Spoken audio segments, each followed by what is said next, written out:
മിശിഹായിൽ അനുഗ്രഹീതരായവരെ, ദിവ്യകാരുണ്യ ഈശോ ഈ ദിവസം നിങ്ങളെല്ലാവരെയും സമർത്ഥമായി അനുഗ്രഹിക്കുകയും അവിടുത്തെ കൃപകൾ കൊണ്ടും അനുഗ്രഹങ്ങൾ കൊണ്ടും നിങ്ങളെ ഓരോരുത്തരെയും നിറയ്ക്കുകയും ചെയ്യട്ടെ എന്നും പ്രത്യേകമായിട്ട് പ്രാർത്ഥിക്കുകയാണ്.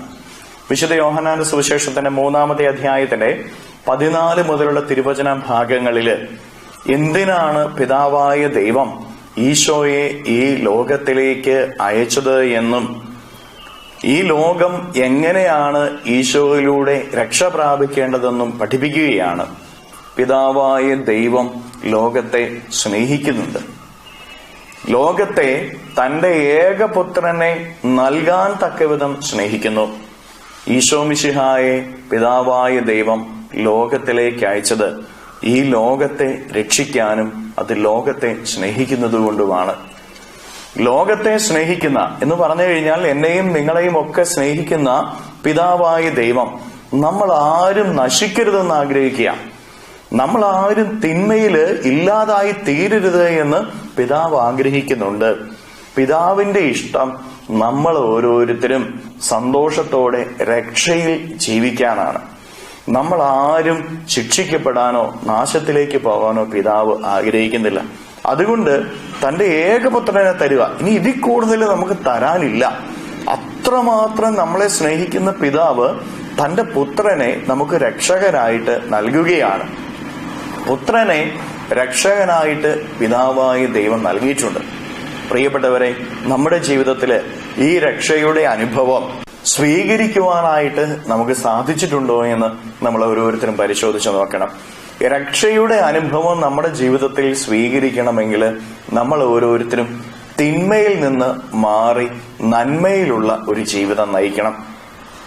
അന്ധകാരത്തിന്റെ പ്രവൃത്തികൾ ചെയ്യുന്നവർക്കും അന്ധകാരത്തിന്റെ വഴിയിലൂടെ നടക്കുന്നവർക്കും ഈശോയിലൂടെ നൽകപ്പെടുന്ന രക്ഷയുടെ അനുഭവം സ്വീകരിക്കുവാനായിട്ട് സാധിക്കുകയില്ല എന്നാണ് ഈ തിരുവചന ഭാഗത്തിലൂടെ ഈശോനാഥൻ വ്യക്തമായിട്ട് പഠിപ്പിക്കുന്നത്. അതുകൊണ്ട് പ്രിയപ്പെട്ടവരെ, നമുക്കിന്ന് പരിശോധിച്ചു നോക്കാം. നമ്മൾ രക്ഷയിലാണോ രക്ഷയിൽ നിന്ന് അകലെയാണോ? രക്ഷയിലായിരിക്കണമെങ്കിൽ നമ്മൾ ഓരോരുത്തരും ഈശോയ്ക്ക് ഇഷ്ടമുള്ളത് ജീവിതത്തിൽ പ്രവർത്തിക്കണം. തിന്മയിൽ നിന്ന് അകന്നു മാറണം. അങ്ങനെയാകുമ്പോൾ പിതാവായ ദൈവത്തിന്റെ സ്നേഹം മുഴുവനും പുത്രനിലൂടെ നൽകപ്പെടുന്ന രക്ഷയുടെ അനുഭവം മുഴുവനും സ്വീകരിക്കുവാനായിട്ട് നമുക്ക് നമ്മുടെ കുടുംബാംഗങ്ങൾക്കും സാധിക്കും. തിരിച്ചറിയുക, പിതാവ് നിന്നെ ആഴത്തിൽ സ്നേഹിക്കുന്നുണ്ട്. ആ സ്നേഹിക്കുന്ന പിതാവ് നിന്റെ ജീവിതത്തിന്റെ രോഗങ്ങളിൽ നിന്നും നിന്റെ ജീവിതത്തിന്റെ കഷ്ടതകളിൽ നിന്നും നിന്റെ ജീവിതത്തിന്റെ സകലവിധ പീഡകളിൽ നിന്നും നിന്നെ രക്ഷിക്കുവാനായിട്ട് പുത്രനായ ഈശോയെ നൽകിയിട്ടുണ്ട്. ആ പുത്രൻ നിന്നെ രക്ഷിക്കും.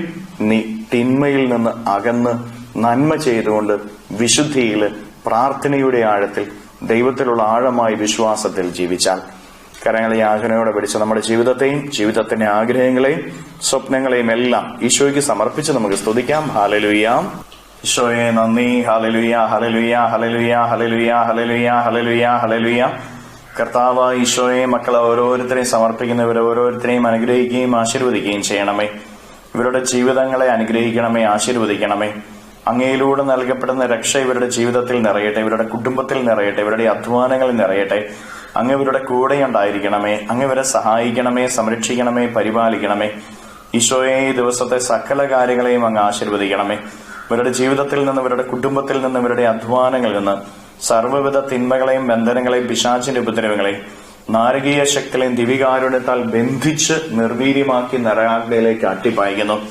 എല്ലാ കെട്ടുകളും ഇവരുടെ ജീവിതത്തിൽ നിന്ന് അഴിയട്ടെ എന്ന് കൽപ്പിക്കുന്നു. Hallelujah, hallelujah, hallelujah, hallelujah. നിത്യം പിതാവും പുത്രനും പരിശുദ്ധാത്മാവുമായ സർവേശ്വരായ എന്നേക്കും ആമേൻ.